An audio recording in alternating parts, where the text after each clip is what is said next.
Amén, amén. Bueno, llegó el tiempo para lo que todos venimos, a escuchar la palabra de nuestro Dios vivo. Así que la semana pasada me dijeron de que decía muchos versículos.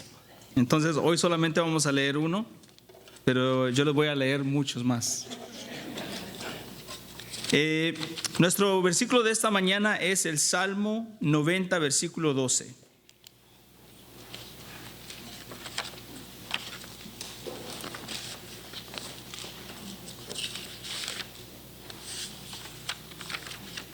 La palabra del Señor en el Salmo 90, versículo 12 dice: enséñanos de tal modo a contar nuestros días que traigamos al corazón sabiduría.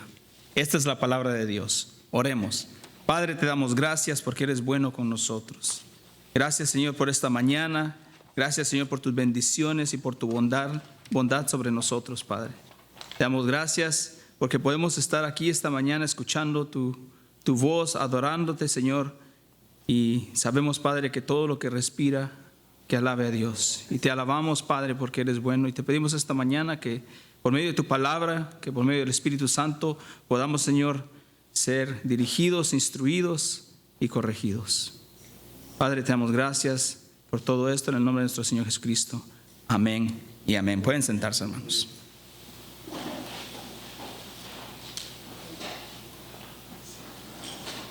Bueno, es para mí un placer.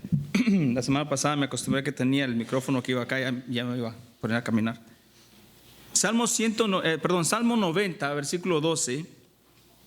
Enséñanos de tal modo a contar nuestros días que traigamos al corazón sabiduría. A mí hay algo que me gusta. Yo cuando estaba pequeño, yo recuerdo que mi mamá me decía, yo soy de Guatemala, y mamá lavaba a mano. Y cuando lavaba las sábanas o las toallas, ella agarraba las toallas, se las sacaba y me decía: a ver, agarrá ese lado de la toalla, yo voy a agarrar el otro lado. Y ella le daba vuelta y empezaba a exprimir todo el agua, ¿no? Y fíjense de que le daba y le exprimía. Y yo creo que esto es una buena ilustración o una buena imagen para que nosotros podamos escudriñar y extraer lo que los versículos nos dicen. Dicen que es como el panal, que es dulce como la miel. Entonces, eso es lo que quiero hacer esta mañana, que podamos exprimir, y por más que quisiera, se van a dar cuenta de que no vamos a llegar a exprimir todo, porque podemos pasar una eternidad viendo el mismo versículo y seguimos sacando y sacando más. Pero quiero dividir este versículo en 3 partes, y por último voy a hablar de algo muy importante.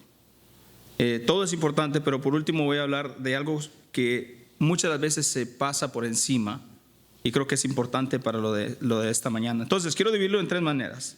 1, donde dice enséñanos. Esta es la primera observación, el primer punto. La segunda es de tal modo a contar nuestros días. Y la tercera, sabiduría, que traigamos al corazón sabiduría. Entonces, enséñanos sería el primero, y el primero es: si usted se pone a pensar sobre las resoluciones de este año, o del siguiente año, porque ya estamos aquí, ¿qué tenemos hoy? 29, en 3 días ya estamos en el año nuevo. No sé ustedes, ¿ya hicieron sus resoluciones para el otro año? ¿O no acostumbran a hacer resoluciones? Quizás solo yo. Yo ayer le mandé las mías a mi esposa. Le dije, tenemos que hacer una juntos y personales. Entonces, a veces nosotros nos ponemos a pensar en estas resoluciones de qué vamos a hacer el otro año, qué nos vamos a disponer, qué nos vamos a poner como metas para el siguiente año. Creo que son buenas cosas.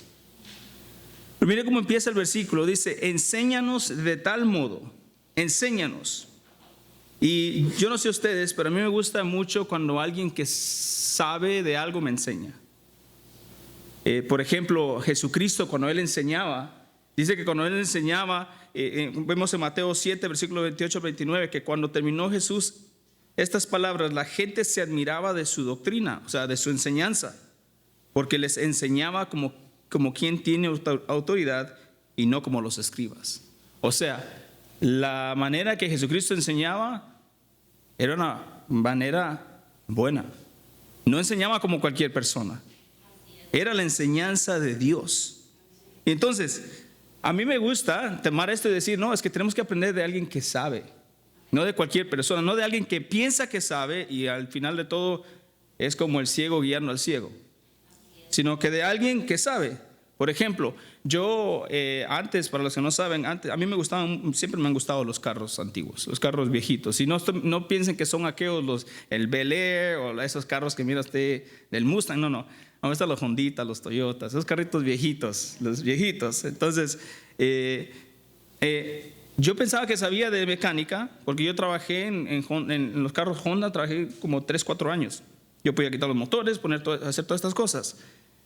Y luego, una vez llegué a un amigo que sí tiene su negocio de mecánico y le dije, a mí se me hace que es esto. Y él dijo, no, eso no es. Y me dijo, y eso no es por esta y esta razón. Me dice, es esto. Y dije, yo pensaba que me las sabía todas. Entonces, qué bonito es cuando alguien que sabe le enseña, ¿verdad? Por eso es que los apóstoles van y le dicen al Señor Jesucristo, Señor, enséñanos a orar. Como también Juan enseñó a sus discípulos. Dice, enséñanos, Señor, enséñanos. Entonces, en Salmo 90, versículo 12, cuando dice, enséñanos de tal modo, nosotros estamos llegando a los pies del cual es nuestro amo. Y le decimos, enséñanos, enséñanos.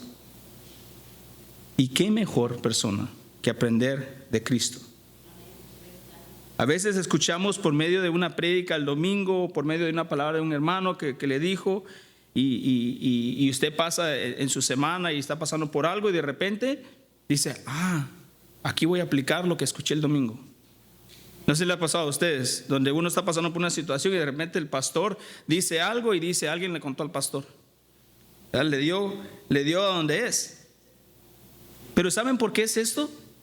Porque nosotros no sabemos, necesitamos ser enseñados. Ustedes pensarán que porque el pastor está ahí enfrente se las sabe de todas. No. Estoy seguro que ustedes saben cosas que yo no sé. Y sin embargo, nosotros sabemos de dónde poder extraer, de dónde poder escudriñar, sacar la dulzura de la palabra. Es en la palabra de Dios. El Señor le dijo a Moisés, cuando Moisés dijo, Señor, pero ¿qué voy a decir yo? Yo no soy elocuente. Y Él le dice en Éxodo 4:12, ahora pues ve y yo estaré con tu boca y te enseñaré lo que hayas de hablar. Entonces, ¿de dónde sacamos nosotros lo que tenemos que aplicar, enseñar, vivir, lo que tenemos que recibir de la palabra de Dios? Porque Él nos da de su palabra. Entonces, enséñanos, Señor, enséñanos. Pero se oye bien bonito cuando dice, es cierto. Pero cuando el Señor nos corrige por medio de su palabra. Dice que la palabra es buena para instruir, para corregir, ¿verdad?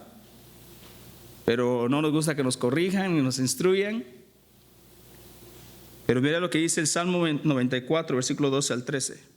Bienaventurado el hombre a quien tú, Jehová, corriges, y en tu ley lo instruyes, para hacerle descansar en los días de aflicción. En tanto para el impío se cava el hoyo. Para nosotros es instrucción. Bienaventurado el hombre a quien tú, Señor, corriges. O sea, a veces la palabra de Dios nos corrige y somos contados bienaventurados, porque la palabra de Dios nos corrige. En cambio, el impío empieza a cavar su propia sepultura. Enséñanos, Señor. Enséñanos de tal manera. Cuando decimos enséñanos, es porque nosotros de verdad queremos aprender. Porque decimos a veces, pero pastor, ¿cómo le hago yo con esto? Y yo le puedo decir paso a paso qué es lo que debe de ser. Y si usted no lo hace, entonces la palabra de Dios nos puede decir paso a paso lo que usted debe de hacer, cómo debe de actuar, cómo debe vivir, cómo debe de pensar, todas estas cosas. Pero si hay alguien que enseña, tiene que haber alguien que aprende. Yo aprendo todos los días. Y aún cuando uno piensa de que se la sabe de todas, uno dice, mira, pero es esto, le dice, no, estás equivocado. Eso no es. pero el mejor maestro para nosotros es Cristo. Mateo 11, 29 al 30 dice: llevad mi yugo sobre vosotros y aprended de mí, que soy manso y humilde de corazón, y hallaréis descanso para vuestras almas, porque mi yugo es fácil y ligera mi carga. Me encanta que dice: aprendan de mí, dice, porque encontrarás descanso para vuestras almas. Dice: enséñanos, Señor, enséñanos de tal modo a contar nuestros días. Y esta es la observación 2, la segunda división es: enséñanos de tal modo a contar nuestros días.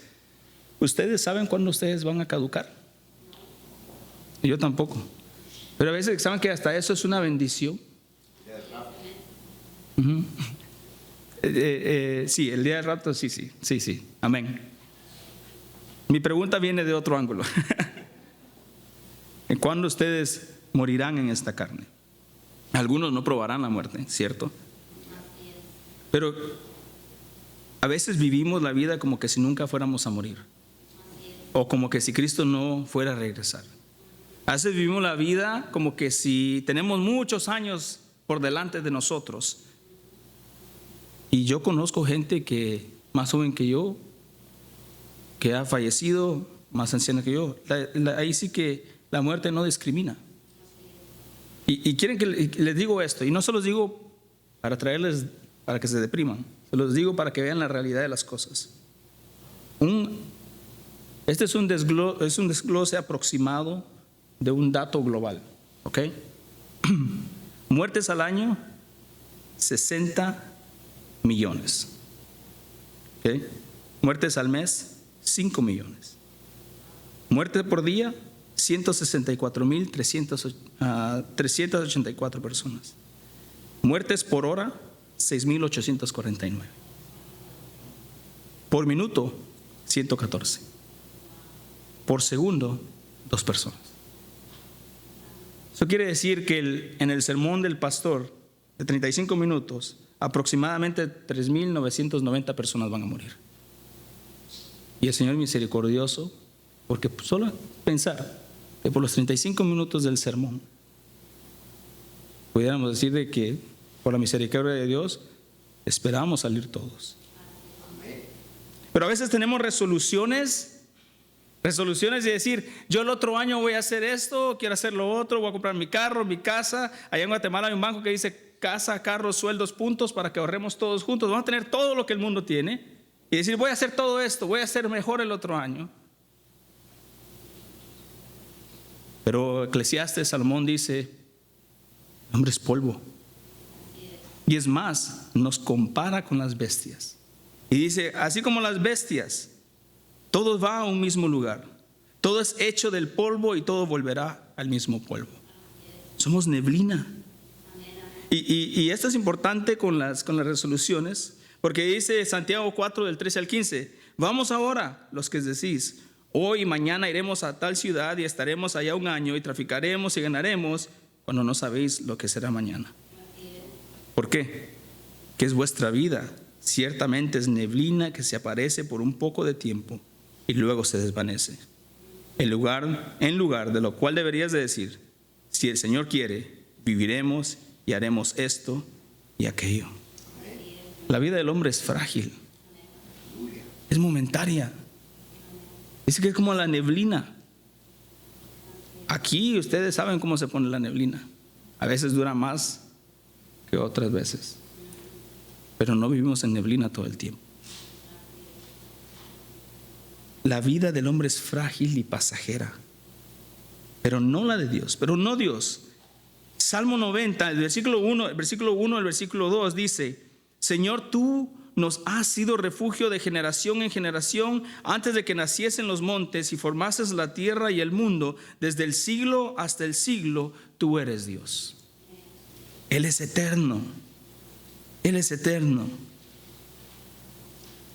Y vean lo que dice entonces el versículo 3 al 6 del Salmo 90. Vuelves al hombre hasta ser quebrantado y dices, convertidos hijos de los hombres, porque 1000 años delante de tus ojos son como el día de ayer que pasó y como una de las vigilias de la noche. Los arrebatas como un torrente de agua, son como sueño, como la hierba que crece en la mañana florece y crece, a la tarde es cortada y se seca. Este es un claro contraste entre la eternidad de Dios y la brevedad, o lo pequeño, lo corto, la neblina que es la vida del hombre.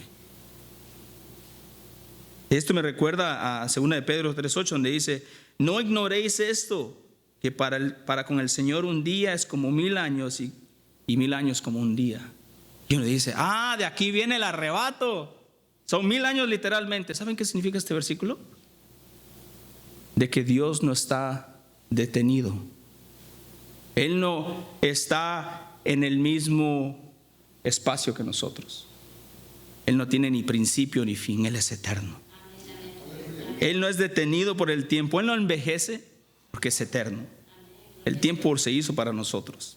Y Él dice, para Él 1000 años es como un día, porque Él no es afectado por el tiempo. Nosotros sí. Y en comparación de la eternidad de Dios y la neblina de la vida del hombre, hay una gran diferencia. Y dice, vuelves al hombre hasta ser quebrantado. Otra vez en Guatemala agarraban la poma, que es una piedra blanca, y la hacen pedacitos, y alguna gente se usaba eso como pasta de dientes, y había gente que usaba eso para limpiar las ollas. Dice, así como se quebranta la poma, así será quebrantado el hombre, regresará al polvo, porque de polvo es. Por la tarde desaparece y así es la vida del hombre. Entonces, el contraste es claro. La eternidad de Dios y la vida del hombre, que es un abrir y cerrar de ojo en comparación. Entonces, ¿qué clase de resoluciones tendríamos que tener nosotros? La esperanza en Cristo es una buena resolución. Y sin embargo, hay dos tipos de resoluciones. Hay una resolución temporal, que es la que es una neblina. ¿Quieres carro nuevo? Neblina. Casa nueva, neblina. Maratones, y esto es personal porque a mí me encantan los maratones. Maratones, neblina. Nuestras obras, aún las cosas buenas que pensamos que traemos, son neblina. Y es más, dice que aún tus mejores obras son como trapos sucios ante Dios. Neblina. Pero hay resoluciones que no son temporales, sino que son eternas. Y estas resoluciones eternas, bueno, son resoluciones eternas. Quiero hablar de este pasaje. Hay un pasaje en la Biblia que se saca, que si usted tiene alguna experiencia con el catolicismo, el católico romano, usa este versículo. Este es el único versículo o el versículo más importante para ellos cuando hablan sobre el purgatorio. Este es uno, el otro está en el deuterocanónico, que es de los libros que no consideramos nosotros que sean parte del canon. Pero bueno, es un montón de información. Pero quiero hablar de este versículo, porque estos versículos no hablan sobre el purgatorio, hablan sobre las obras del cristiano. Y habla sobre, pudiéramos decir, estas obras, estas resoluciones temporales y las resoluciones eternas o las obras eternas. Primera de Corintios capítulo 3, del versículo 15 al 11.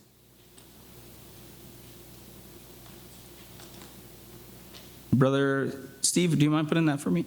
1 Corinthians 3, 11 through 15. There it is. Thank you. Dice, porque nadie puede poner otro fundamento que el que está puesto, el cual es Jesucristo.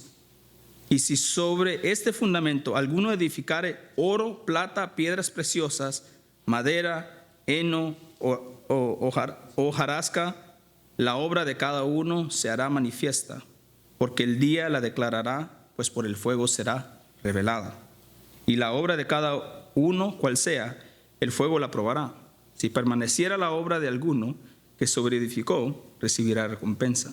Si la obra de alguno se quemare, él sufrirá pérdida, si bien él mismo será salvo, aunque así como por fuego. Todo este versículo lo que están diciendo es: todas nuestras obras serán puestas a la luz. Si las obras o resoluciones son para el hombre solamente, no pasarán la prueba. Si son eternas, permanecerán para siempre. Nuestras obras serán traídas a la luz. Salmo 90, versículo 8 dice: pusiste nuestras maldades delante de ti, nuestros hierros a la luz de tu rostro. En la Nueva Biblia de las Américas dice: nuestros pecados secretos están delante de tu rostro. Entonces el Señor verá todas nuestras obras. Pudiéramos nosotros escondernos para que no nos miren los hombres, pero el Señor nos ve. Las obras para Dios permanecen. Nuestras obras deben de ser para la gloria de Dios. Y por eso es que Pablo dice: sabiendo que vuestro trabajo en el Señor no es en vano. Les soy honesto. El martes que tuvimos el servicio de Navidad, tuvimos muy poquitas personas. Y les soy honesto de que en mi carne me sentí un poco triste. Porque, primero que todo, la semana pasada, el domingo pasado, hablé sobre no temerle, dije el sin temor al hombre, no temerle al hombre. Y luego yo me estaba parando en no temerle al hombre porque yo me tocaba que cantar, porque no teníamos a alguien que cantara. Que, por cierto, digo, si hay alguien acá que sepa cantar, por favor, ahorita en ese momento nos van a tener que ayudar. Entonces me toca ir a mí a cantar. Estaba yo preocupado, preparando el mensaje, haciendo esto, organizando todo y poniendo, no podía dormir pensando orando. Estuve haciendo varias cosas y diciendo: Señor, yo sé que las personas que tú tienes lista van a venir. Y luego se llegó a las 4 de la tarde, casi no habían personas. Y dije, en un segundo dije, todo el trabajo para que ni siquiera viniera. Pero luego me acordé de que nuestro trabajo en el Señor no es en vano. Y quizá a veces nosotros nos sentimos así, ¿verdad? Y quieren que les diga algo. Cuando terminó el servicio, yo estaba contento. Varias personas llegaban y me decían: hermano, como que pensaban que yo me iba, como dicen allá en México, me iba a agüitar. Y no, yo estaba contento porque pude declarar la palabra de Dios tal y como Él había dicho. Y vinieron 3, 4 personas visitantes y decir, es que sea una sola persona. Solamente tenemos que transformar a una sola persona. No se trata de números, sabiendo que el trabajo en el Señor no es en vano. Y a veces nuestras resoluciones quieren abarcar tanto. Pero si estamos obrando para el Señor, no es en vano. Y esto no se trata de que, miren el pastor. No. Toda la gloria para Dios. Pero solamente quiero decirles, les quería comentar eso porque a veces nosotros ponemos expectativas mucho más altas. Pero del Señor es la obra. A veces pensamos de que, voy a empezar un ministerio, voy a empezar voy a empezar una serie de videos en YouTube en donde voy a decir la verdad y 2, 3 seguidores. Hoy pasa el video 1 año y 3 personas lo han visto. Entonces, ¿para quién lo estamos haciendo? Si es para complacernos a nosotros mismos, cuando pase por el fuego, se va a quemar. Pero cuando decimos, todo esto que estamos haciendo es para el Señor solamente, no para complacer al hombre o complacerme a mí, eso permanece. Jonathan Edwards, considerado como el último puritano por algunos, yo lo considero como uno de los últimos puritanos, pero él a la edad de 19 a 20 años escribió 70 resoluciones que no tienen nada que ver con el año nuevo, sino que él entregó su vida completamente al servicio de Dios. Y si él no hubiese sido cristiano, hubiese sido considerado uno de los hombres más inteligentes de los Estados Unidos. Y él dice, acá hay 5 resoluciones que quiero leerles, son 5 de las 70. Ahí están en el orden de las resoluciones, pero yo voy a decir 1, 2, 3, 4, 5. Pero eso solo por si quieren ustedes saber. Número 1, él dijo: resuelvo a nunca perder ni un momento de tiempo, sino aprovecharlo en la forma que más redituable que sea posible. Número 2, resuelvo vivir con todas mis fuerzas mientras viva. Número 3, tomo la resolución de nunca hacer nada que me daría miedo hacer si se tratara de la última hora de mi vida. Número 4, tomo la resolución que viviré de tal forma que hubiera deseado hacerlo cuando me muera. Número 5, estoy resuelto a frecuentemente oír a personas de edad avanzada decir cómo hubieran vivido si pudieran vivir de nuevo sus vidas. Resuelvo que viviré así como pienso que yo desearía haberlo hecho, suponiendo que viva hasta una edad avanzada. Este no es un carro. De todas las 70 resoluciones, en todas esas, él empieza diciendo que son todo para la gloria de Dios.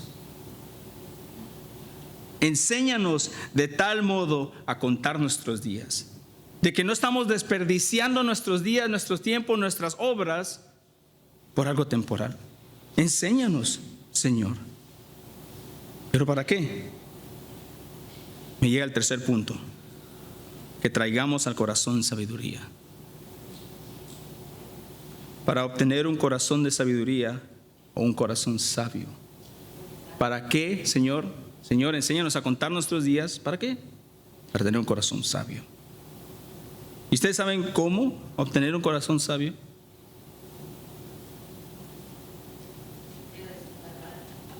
Estoy convencido de que para nosotros es lo mismo que Salomón dijo para sus hijos. En Proverbios capítulo 2, versículo 1 dice: hijo mío, y quiero que escuchen esto. Esta es la palabra de Dios para nosotros esta mañana. Esto es lo que Dios nos está diciendo a nosotros ahorita. ¿Ok? Es la palabra de Dios sobre nosotros diciendo: hijo mío, si recibieres mis palabras y mis mandamientos guardares dentro de ti, haciendo estar atento tu oído a la sabiduría, si inclinares tu corazón a la prudencia, si clamares a la inteligencia y a la prudencia dieres tu voz, si como a la plata la buscares y la escudriñares como a tesoros, si la buscaras, la sabiduría, como a tesoros. Otra vez Guatemala. En 1848 se descubrió las ruinas o las pirámides de Guatemala. Los mayas es considerado como de lo más avanzado de los mayas, ¿no?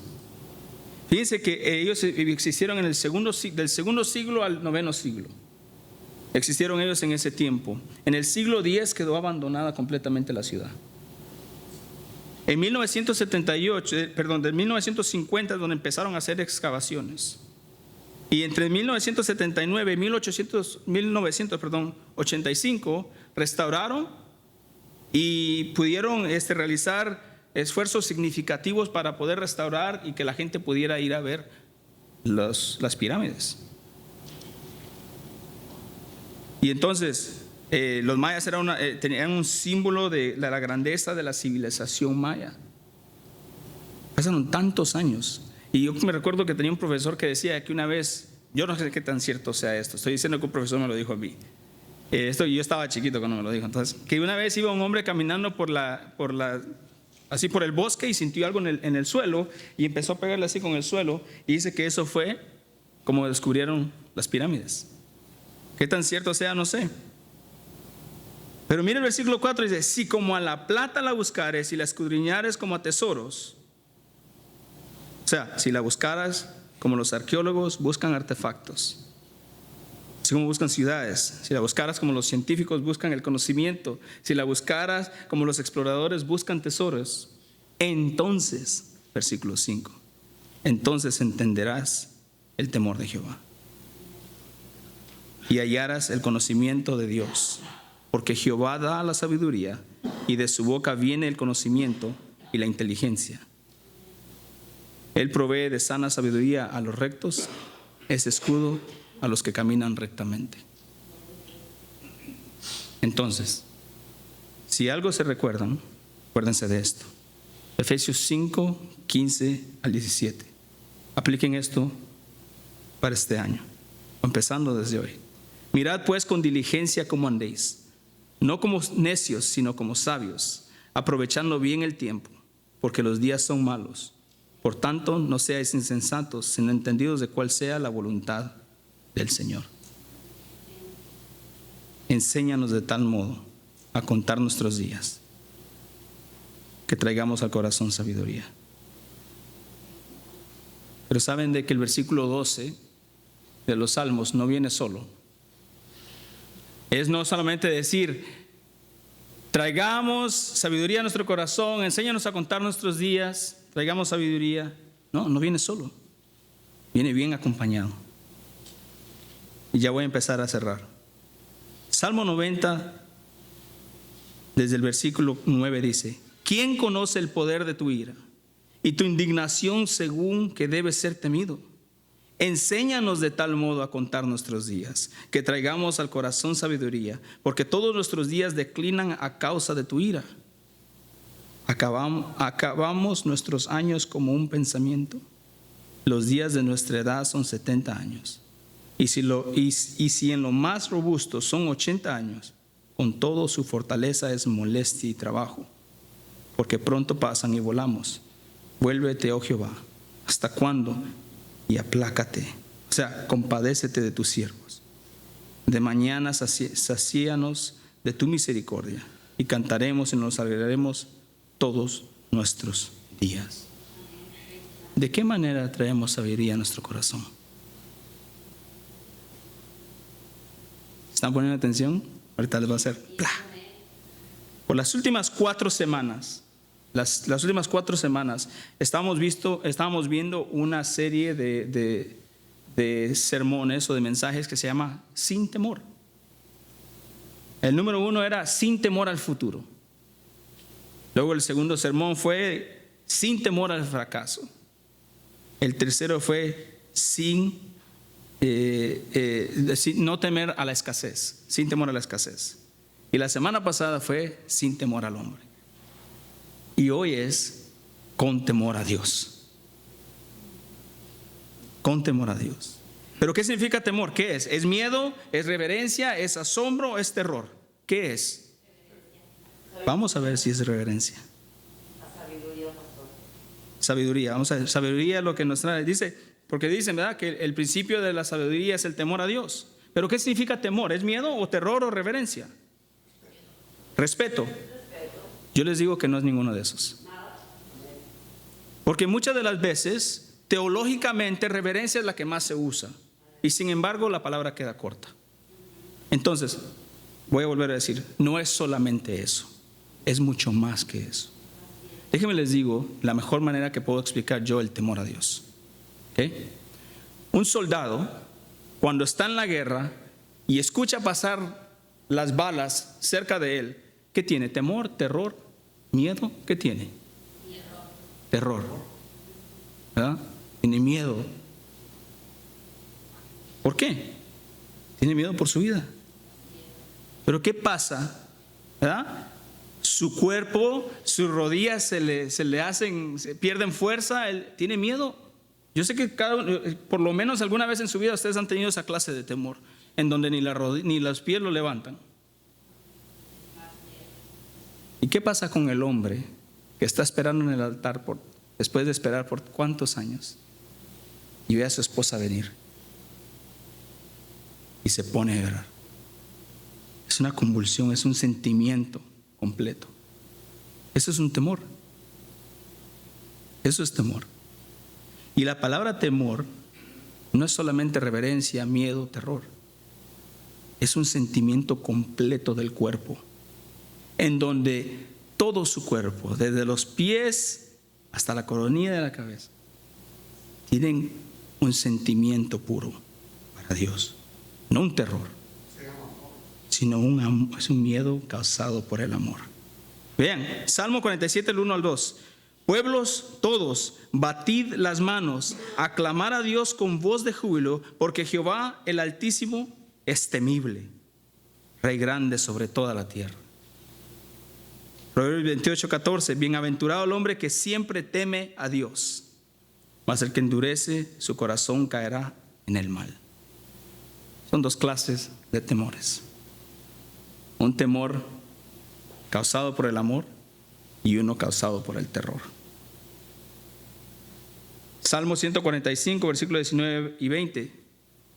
Cumplirá el deseo de los que le temen, oirá a sí mismo el clamor de ellos y los salvará.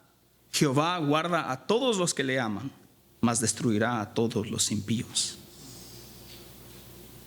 Entonces, el temor a Dios no es solamente reverencia, es un sentimiento verdadero causado por el amor, que nos lleva a Él y nos lleva a nosotros a postrarnos ante Él.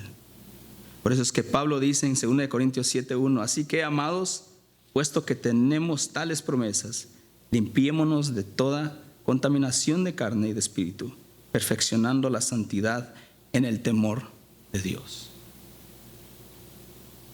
El salmista reconoce que la ira contra el pecado es justa y que la vida humana está bajo su juicio. La necesidad de la reconciliación a través de Cristo. El temor de vivir vidas cortas se pierde cuando tenemos vida eterna en Cristo. Nuestro temor no es igual al temor de los impíos. Richard Sibbes, otro puritano, dijo: el temor de Dios es un temor que purifica el alma, porque nos hace odiar el pecado y buscar a Dios con un corazón contrito y humilde. Es un temor muy diferente. El temor del cristiano es un temor de amor, una sensación que conlleva a todo el ser del hombre a adorar, a sentir y a expresar una emoción profunda y verdadera. Pero el temor del impío es un terror, porque qué terrible es caer en las manos de un Dios y un juez vivo. Entonces, enséñanos, Señor, a contar nuestros días para que traigamos sabiduría a nuestro corazón. Y les voy a dejar 4 resoluciones. Me gustaría que lo practicáramos todos este año.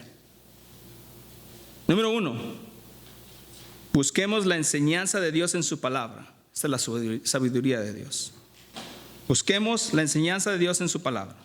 Número 2, aprendamos a usar nuestro tiempo para la gloria de Dios. Contemos nuestros días. Número 3, andemos y obremos en sabiduría. Número 4, vivamos en el temor de Dios. Brother Steve, do you mind putting that slide up for me? 4 resolutions.